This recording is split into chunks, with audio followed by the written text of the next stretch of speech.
ஒரு ஊராக சென்று வளர்த்தவர். அவருடைய தந்தையார் பெயர் ராமசுப்பையா என்பது. கலைஞர் அவர்கள் இந்திய போராட்டத்திலே ரயில் முன் படுத்தார் அல்லவா, 6 மாத கடுங்காவல் கலைஞருக்கு. அவரோடு சென்று 6 மாத கடுங்காவலை அனுபவித்தவர் தலைவர் கலைஞர் அவர்கள். சிறைச்சாலையில் எந்த கஷ்டமும் படாமல் கண்போல் இவருடைய தந்தையார் தான் காப்பாற்றினார். கலைஞர் அவர்கள் ஒரு 4-5 பேரைத்தான் அண்ணன் என்று சொல்லுவார். அண்ணா அவர்களை பொழுது அண்ணா என்று சொல்லுவார். சிபி சித்தரசை அண்ணன் என்று சொல்லுவார். அதே போன்று சிஎம் அண்ணாமலை சொல்லுவார். அதை அடுத்து ராமசுப்பையா அவர்களைத்தான் அண்ணன் ராமசுப்பையா என்று சொல்லுவார். அவரை போல் ஒரு உத்தமரை பார்க்க முடியாது. அந்த காலத்தில் இவர்கள் வீடு மட்டும்தான் செட்டிநாட்டை திமுக. இவர் வீட்டிலே உண்ணாத திராவிட இயக்க தலைவர்களே கிடையாது. அவர் வீட்டிலே திண்ணையிலும் உட்புறத்திலும் படுக்காத தலைவர்கள் கிடையாது.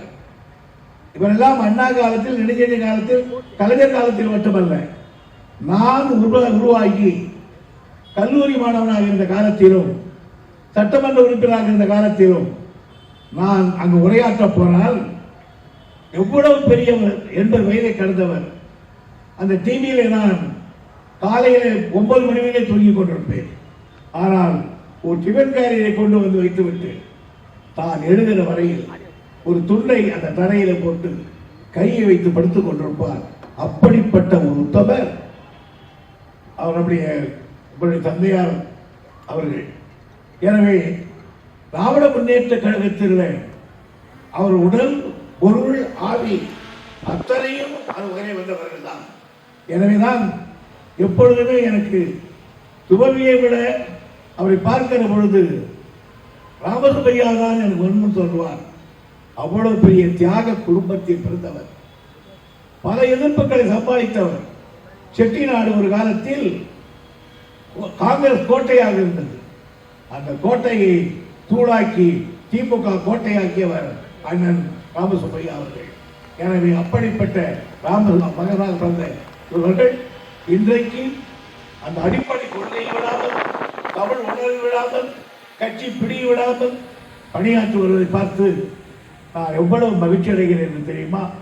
இன்னொருவர் இவருடைய சகோதரர் தான் எஸ் பி முத்துராமன், பெரிய சினிமா டைரக்டர், ஏவிஎம் படம் எல்லாம் செய்தவர். அப்படிப்பட்ட எல்லா தலைவரையும், எல்லா ஆக்டர்களும் செய்திருக்கிறார். எனவே இது குடும்பம் திமுகவில் உருவான குடும்பம்.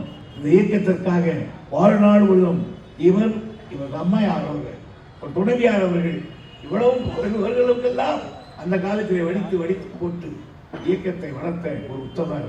அப்படிப்பட்ட மகனாக பிறந்த நம்ம சுபகுமார் வேறுபாட்டியவர்கள் இங்கே வந்திருப்பது என் தொகுதியிலே மற்றற்ற மகிழ்ச்சி.